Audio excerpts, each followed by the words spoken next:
Hello students, we are studying the third chapter of science, force and pressure. In the last two videos, we have studied about force. Now in this video, let's study pressure. What is pressure? What are the units of pressure? And let's study some examples related to pressure. Pressure जरा या पहिल्या पॅरेग्राफमध्ये काय म्हटलेलं आहे जरा पाहू. You must have observe the tyres of two wheelers and four wheelers getting pressurised. The air filling machine has a pressure indicating dial or digital meter showing the digital reading of pressure. The machine fills the pressure to the certain value. You are aware that a force has to be applied for filling air in bicycle tire with hand pump.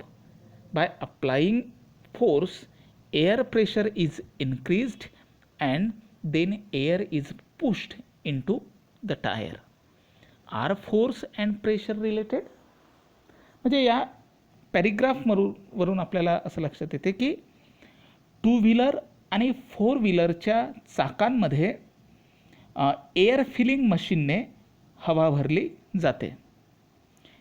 हँडपंपने त्यामध्ये हवा भरता येणार नाही आणि हँडपंपच्या सहाय्याने आपण सायकलच्या चाकांमध्ये हवा भरू शकतो. आता सायकलच्या चाकामध्ये हवा भरत असताना हँडपंपचा जेव्हा आपण वापर करतो तेव्हा हँडपंपवरती आपण फोर्स अप्लाय करतो आणि त्यामुळं प्रेशर निर्माण होते आणि एअर ही पुश केली जाते टायरमध्ये.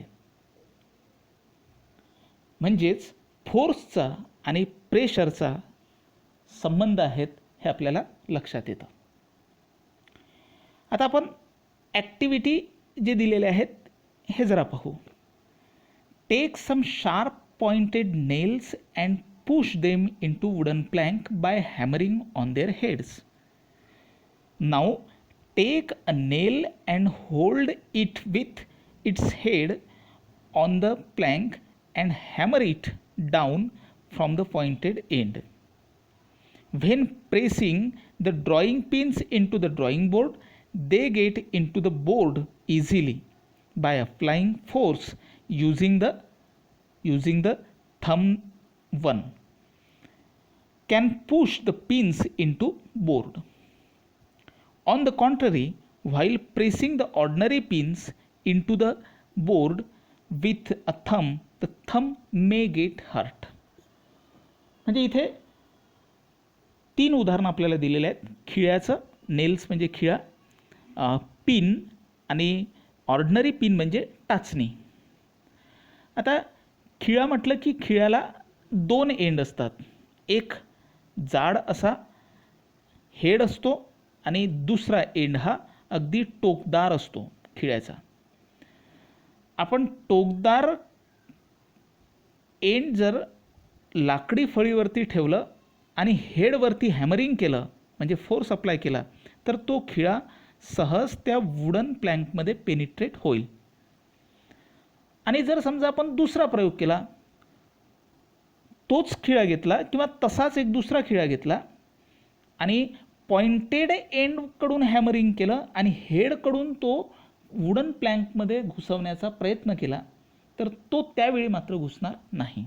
वास्तविक दोनही स्थितीमध्ये फोर्स सारखाच अप्लाय केला आहे, मात्र पहिल्या स्थितीमध्येच जास्त प्रेशर तयार झाल्यामुळं खिळा आत घुसला.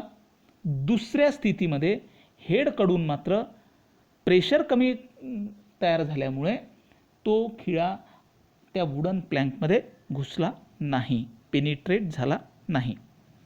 ड्रॉईंग पिनच्या संदर्भात सुद्धा आपण असाच विचार करू शकतो. आणि ऑर्डिनरी पिनच्या संदर्भात ऑर्डिनरी पिन ही अत्यंत छोटी असल्यामुळं त्याचे दोनही एंड जवळपास टोकदारच असल्यामुळं एक टोक तर त्याचं ड्रॉईंग बोर्डमध्ये जाईल, दुसऱ्या टोकाकडून आपण थंबचा वापर करतो म्हणजे थंबने ते ड्रॉईंग बोर्डमध्ये पेनिट्रेट करण्याचा प्रयत्न करतो. तर अशा वेळेस आपल्या थंबला सुद्धा म्हणजे आपल्या अंगठ्याला सुद्धा इजा होऊ शकते. आता जरा पुढे काय म्हटलेलं आहे जरा पाहू आपण. इथं असं म्हटलेलं आहे की what does this simple experiment tell, म्हणजे हे साधे सरळ जे एक्सपेरिमेंट होते खिळा, पिन्स आणि टाचणीचे, तर यावरून आपल्याला असं लक्षात येतं की फोर्स तर अप्लाय करावाच लागतो. प्रेशर निर्माण करण्यासाठी फोर्सची गरज आहेतच. सोबतच एरिया, क्रॉस सेक्शनल एरिया, म्हणजे तो जो खिळा घेतला होता आपण, खिळ्याला 2 एंड आहेत. एक जाड असणारा हेड आणि दुसरा टोकदार असणारा पॉइंटेड एंड. तर पॉइंटेड एंडचा एरिया कमी असल्यामुळे प्रेशर जास्त क्रिएट झालं आणि खिळा आत घुसला. तोच प्रयोग जेव्हा आपण उलटा केला, हेडकडून खिळा वुडन प्लँकमध्ये घुसवण्याचा प्रयत्न केला, त्यावेळेस मात्र त्याचा एरिया म्हणजे त्या हेडचा क्रॉस सेक्शनल एरिया हा जास्त असल्यामुळे तो आत घुसला नाही. वास्तविक फोर्स हा दोन्ही वेळेस सारखाच अप्लाय केला होता. म्हणजेच या उदाहरणांवरून आपल्याला असं लक्षात येतं की प्रेशरचा संबंध हा फोर्ससोबत तर आहेतच, त्याचप्रमाणे क्रॉस सेक्शनल एरियासोबतसुद्धा आहेत. आणि म्हणून आपल्याला असं लक्षात येतं की the nail easily penetrates into the wood from its pointed end. From this you will notice that when a force is applied on the head of the nail, it is easy to hammer it into plank. It is, आता पुढे अजून एक उदाहरण दिलेलं आहेत आणि म्हटलेलं आहे की it is easy to cut vegetables fruits with sharp knife. म्हणजे ज्या पद्धतीने खिळाचा एक एंड जर टोकदार असेल तर तिकडून प्रेशर तयार होतं आणि तो भाग आत वुडन प्लँकमध्ये किंवा ड्रॉइंग बोर्डमध्ये पेनिट्रेट होतो. असंच इथे म्हटलेलं आहे की जेव्हा शार्प नाईफ असेल, म्हणजे जो चाकू जो आहे तो जर शार्प असेल, धारदार असेल, तर त्यावेळेस जो भाजीपाला आहेत आणि फळं आहेत ते सहज आपल्याला कापता येईल. A blunt knife does not work here. जर समजा तो चाकू ब्लंट असेल म्हणजे त्याचं तो धारदार नसेल, अशा वेळेस मात्र व्यवस्थितपणे फळे आणि भाजीपाला आपल्याला त्याने कापता येणार नाही. व्हाय डज दिस हॅपन? असं का होत असेल? तर शार्प नाईफने सहज आपल्याला भाजीपाला आणि फळं कापता येतात आणि ब्लंट नाईफने म्हणजे ब्लंट चाकूने आपल्याला ते कापता येत नाहीत, म्हणजे सहज कापता येत नाहीत. याचा अर्थ हा आहे की जो भाग प्रेशर जेव्हा आपण अप्लाय करतो, ज्या वस्तूने प्रेशर अप्लाय करतो, त्याचा अगदी खालचा जो भाग आहे तो त्याचा एरिया जेवढा कमी असेल, शार्प नाईफचा एरिया हा अत्यंत कमी असतो, त्या टोकाचा एरिया. ब्लंट नाईफचा एरिया हा जास्त असतो. म्हणजे जेवढा कमी एरिया असेल तेवढं जास्त प्रेशर तयार होईल आणि जेवढं जास्त प्रेशर तयार होईल तेवढं सहजतेने आपल्याला कामं करता येईल. The force exerted perpendicularly on the unit area is called pressure. यावरून आपल्याला प्रेशरची व्याख्या तयार करता येईल की एखाद्या युनिट एरियावरती, म्हणजे 1 सेंटीमीटर स्क्वेअर असो, 1 मीटर स्क्वेअर असो, जो कोणता युनिट एरिया असेल, त्या युनिट एरियावरती जर अगदी परपेंडिक्युलर फोर्स अप्लाय केला तर तो फोर्स एका विशिष्ट युनिट एरियावरती अप्लाय होतो, यालाच प्रेशर म्हटलं जातं. म्हणून प्रेशरचा आपला फॉर्म्युला असा तयार होतो pressure is equal to force upon area on which the force is applied. म्हणजे pressure is equal to force upon unit area. मग आता यावरून आपल्याला प्रेशरचं युनिट सहज तयार करता येतं, कारण प्रेशर म्हणजे होतं फोर्स अपॉन एरिया. मग आपल्याला जर फोर्सचं युनिट माहिती आहेत, एरियाचं युनिट माहिती आहे, तर आपल्याला प्रेशरचं युनिटसुद्धा तयार करता येतं. फोर्सचं युनिट आहेत SI युनिट हे न्यूटन आहेत, एरियाचं SI युनिट हे मीटर स्क्वेअर आहे. त्यामुळे प्रेशरचे युनिट काय बनेल? Newton upon metre square. Newton upon metre square. आणि 1 न्यूटन पर मीटर स्क्वेअर यालाच पास्कल म्हटलं जातं. The SI unit of the force is Newton. Area is measured in meter square. Therefore, the SI unit of the pressure is Newton per meter square. It is known as Pascal. त्यालाच पास्कलही म्हणू शकतो. म्हणजे 1 newton per metre स्क्वेअरला आपण 1 pascal म्हणू. 15 Newton per metre square जर असेल तर त्याला आपण 15 पास्कल म्हणू. इन द ॲटमॉस्फेरिक सायन्स, जर आपण अगदी ॲटमॉस्फेरिक सायन्सचा विचार केला तर युनिट फॉर प्रेशर इज बार. जे वातावरणाचं जे प्रेशर मोजायचं जर असेल तर ते ज्या युनिटनं मोजलं जातं त्याला बार म्हटलं जातं. आणि 1 बार बरोबर 10⁵ पास्कल, म्हणजे 10⁵ न्यूटन पर मीटर स्क्वेअर. आता 10⁵ म्हणजेच एकावरती 5 शून्य, आणि जर ती संख्या आपण वाचली तर किती होईल? 1,00,000. एकावरती जर 5 शून्य ठेवले तर ती संख्या कोणती बनेल? 1,00,000. आणि म्हणून 1,00,000 पास्कल म्हणजे 1,00,000 न्यूटन पर मीटर स्क्वेअर म्हणजेच 1 बार. आणि हे बार युनिट कशासाठी वापरलं जातं? ॲटमॉस्फेरिक प्रेशर मोजण्यासाठी वापरलं जातं. Pressure is the scalar quantity.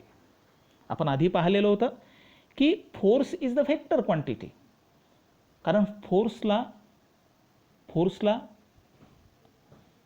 मॅग्निट्यूडही असते आणि डायरेक्शन पण असते, हे आपण पाहिलेलं आहे. म्हणून ती व्हेक्टर क्वांटिटी.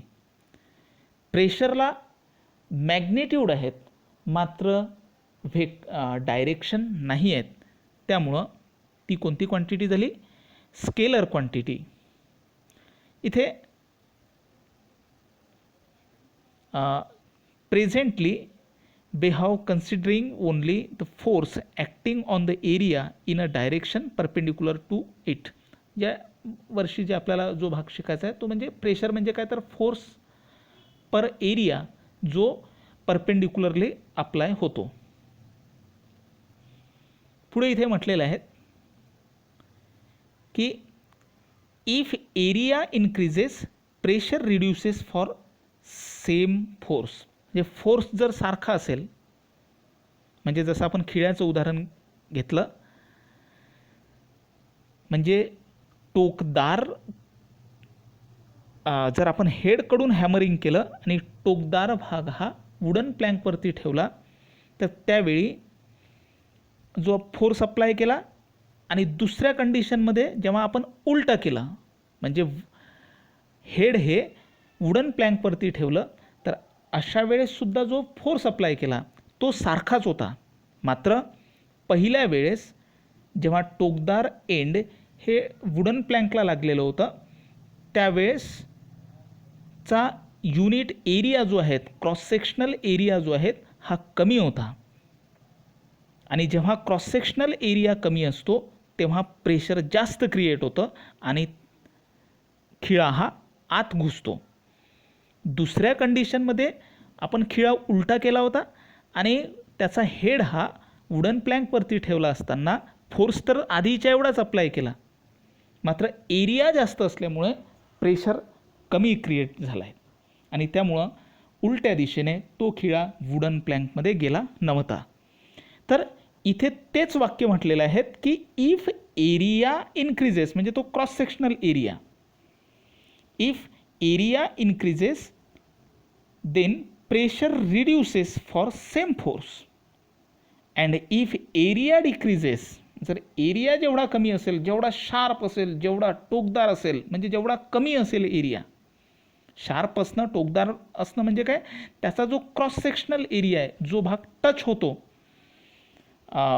ज्यावरती तो अप्लाय करायचा आहे, त्या वेळेस तो एरिया जेवढा कमी असेल तेवढं प्रेशर जास्त क्रिएट होतं. म्हणून if area increases, pressure reduces for same force and if the area decreases, the pressure increases for the same force.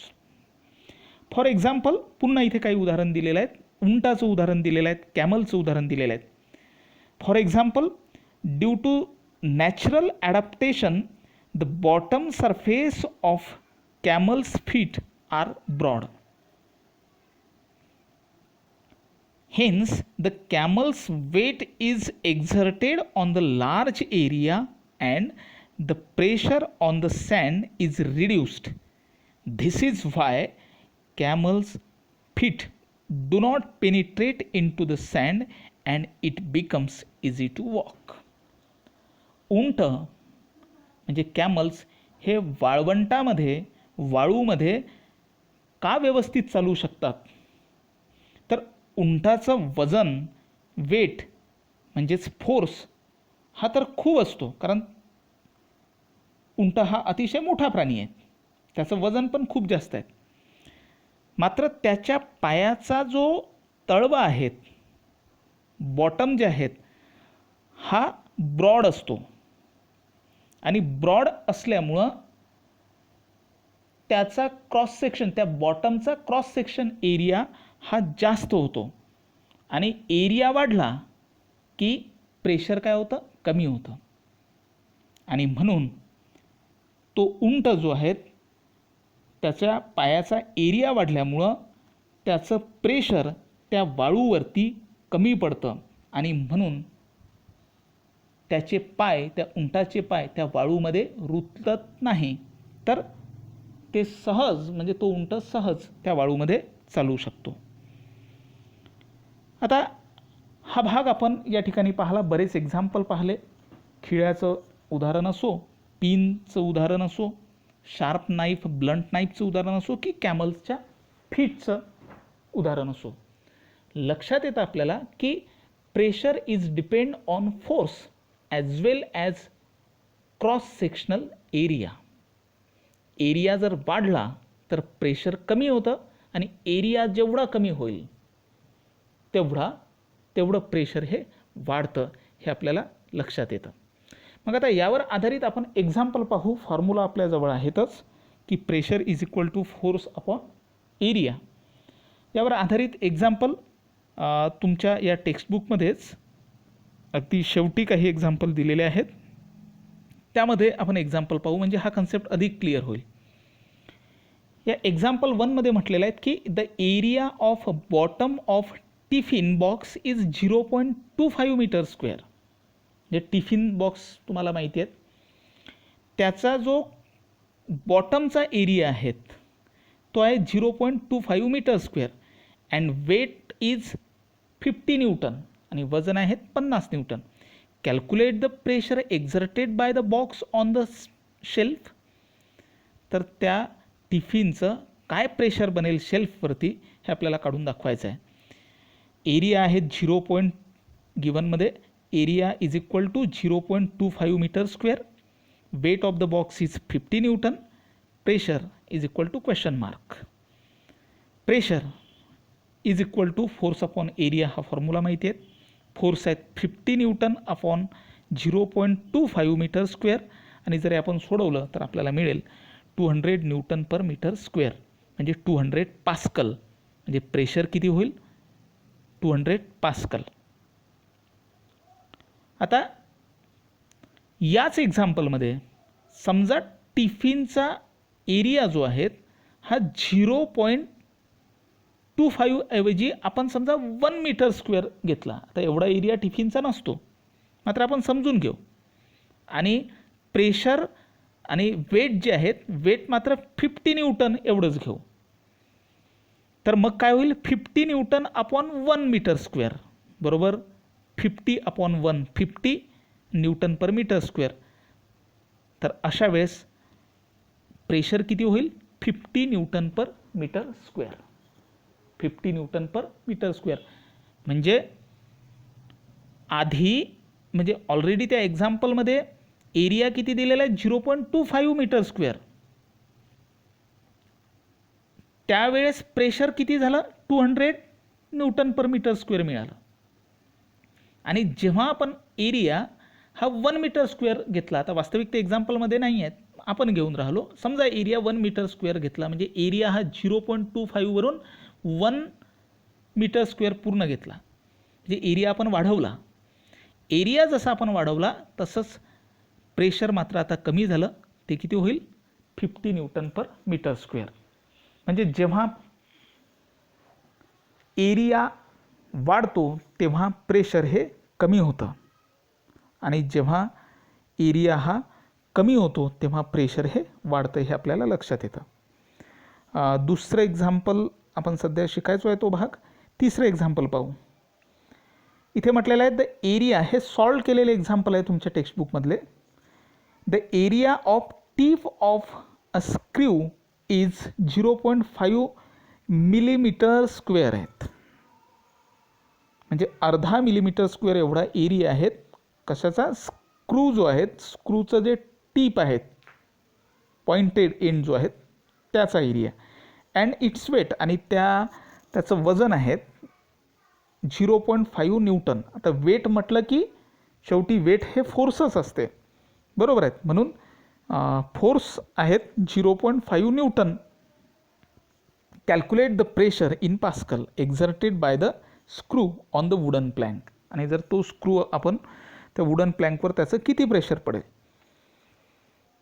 Area आहेत आपल्याजवळ 0.5 इंटू 10⁻⁻6 मीटर स्क्वेअर, म्हणजे दिलेलं होतं आपल्याला मिलीमीटर स्क्वेअर, आपण त्याचं कन्व्हर्शन मीटर स्क्वेअरमध्ये केलेलं आहे. तर ते किती होईल 0.5 into 10⁻⁻6 metre square. Weight of the screw 0.5 newton आहेत. तर प्रेशर किती, तर फॉर्म्युला पुन्हा तोच, pressure is equal to weight upon area 0.5 newton upon 0.5 into 10⁻⁻6 metre square is equal to 0.5 cancel होईल आणि 10⁻⁻6 हे डिनॉमिनेटरला आहे ते न्यूमरेटरला गेले तर त्याचा 10⁻⁻6चे 10⁻6 होईल. ते 10⁻6 न्यूटन पर मीटर स्क्वेअर एवढं प्रेशर पडेल. 10⁻6 न्यूटन पर मीटर स्क्वेअर म्हणजे 10⁻6 पास्कल. आता 10⁻6 म्हणजे एकावरती 6 शून्य, एकावरती 6 शून्य म्हणजेच किती होईल 10 लाख पास्कल एवढं प्रेशर येईल. म्हणजे या उदाहरणावरून आपल्याला लक्षात येते की फोर्स पहा किती कमी आहेत, 0.5 न्यूटनच फोर्स आहेत. एरिया खूप कमी असल्यामुळं प्रेशर हे अगदी 10 लाख पास्कल बनत आहेत. वरच्या टिफिनच्या एक्झाम्पलमध्ये पाहिलं तर एरिया तिथे जास्त होता, ठीक आहे, त्यामुळे तिथे प्रेशर हे कमी होतं 200 पास्कल एवढंच आपल्याला उत्तर मिळालेलं होतं. मात्र इथे एरिया अतिशय कमी असल्यामुळे प्रेशर हे खूप जास्त आहेत 10 लाख पास्कल म्हणजे 10⁻6 पास्कल हे आपल्याला या ठिकाणी उत्तर मिळाले आहे. एक्झाम्पल 4 हे सुद्धा प्रेशरशी संबंधित आहे. Mass of block of metal is 10 kilogram. म्हणजे एक ब्लॉक आहेत 3 डायमेन्शनल आणि एक ब्लॉक ज्याचं वजन आहे 10 किलोग्रॅम म्हणजे ते मास आहेत, लक्षात घ्या. फोर्स नाही दिलेला आहेत म्हणजे वेट नाही दिलेला आहेत, मास दिलेला आहेत 10 kilogram. And its dimensions are length 50 centimetre, breadth 10 centimetre and height 20 centimetre. याची फिगरसुद्धा दिलेली आहेत. म्हणजे हा ब्लॉक असा आहेत, इथे वर दिलेले आहेत. लेंथ ब्रेथ हाईट दिलेली आहेत आपल्याला आणि याचं ह्या ब्लॉकचं माससुद्धा दिलेलं आहेत 10 किलोग्रॅम. तर प्रश्न केलेला आहे की if the metal block is placed on the following surface on the table, find out on which of the surface ABCD, surface CDEF, surface BCFG will the pressure exerted on the table be maximum. कोणत्या वेळी सर्वात जास्त pressure पडेल त्या ब्लॉकचा? म्हणजे हा block आहेत, हा ब्लॉक वेगवेगळ्या दिशेनं आपण टेबलवरती ठेवला तर कोणत्या वेळी त्याचा सर्वात जास्त प्रेशर पडेल? फोर्स जो आहेत म्हणजे त्याचा मास जे आहेत, मासवरून आपल्याला वेट काढता येईल, वेट म्हणजेच फोर्स होतं, तर ते तर सारखंच राहील, मात्र एरिया कमी जास्त होतो आहे. जो एरिया त्या टेबलला अटॅच होतं, टेबलला टच होतं, तो एरिया कमी जास्त होतो आहे, त्यामुळे प्रेशरसुद्धा कमी जास्त होईल. जरा पाहू आपण. Weight of the block is equal to mass into gravity. Mass आहे 10 किलोग्रॅम इंटू ग्रॅव्हिटी आहेत 9.8 newton is equal to 98 newton. ठीक आहे, म्हणजे वेट मिळालं आपल्याला 98 न्यूटन, म्हणजे फोर्स मिळाला आपल्याला 98 Newton. For the surface of ABCD, समजा ABCD सरफेस हा आपण आता खाली त्या टेबलला लावला, त्या ब्लॉकचा ABCD सरफेस हा टेबलला लावला, तर त्या एरियाचा आपल्याला आता विचार करावा लागेल, कारण त्या एरियावर प्रेशर निर्माण होईल. लेंथ ही 50 सेंटीमीटर आहे, हाईट ही 20 सेंटीमीटर आहे, तर एरिया बनेल 50 सेंटीमीटर इंटू 20 सेंटीमीटर बरोबर 1000 सेंटीमीटर स्क्वेअर. 1000 सेंटीमीटर स्क्वेअर म्हणजे होतं 0.1 मीटर स्क्वेअर. मग जर आपण प्रेशर काढलं वेट अपॉन एरिया 98 अपॉन 0.1, तर इथे 980 पास्कल एवढं प्रेशर बनत आहेत, म्हणजे 980 न्यूटन पर मीटर स्क्वेअर एवढं प्रेशर बनत आहेत, 980 pascal. For the surface CDEF, length 50 centimetre आहे, ब्रेथ 10 सेंटीमीटर आहे, अशा वेळेस एरिया बनेल 500 सेंटीमीटर स्क्वेअर आणि सेंटीमीटर स्क्वेअरचा आपल्याला मीटर स्क्वेअरमध्ये लागेल, तर तो एरिया होईल 0.05 मीटर स्क्वेअर. आणि प्रेशर बनेल मग वेट अपॉन एरिया 9800 अपॉन 5, म्हणजे 98 अपॉन 500 आणि 98 अपॉन 0.05, आणि मग त्याचं जर कन्व्हर्शन केलं आपण, ते पॉईंट वगैरे जर लेफ्ट हँड साईडला राईट हँड साईडला जर सरकवले तर 9800 अपॉन 5 हे आपण सोडवत गेलो तर आपल्याला 1960 पास्कल एवढं प्रेशर मिळेल.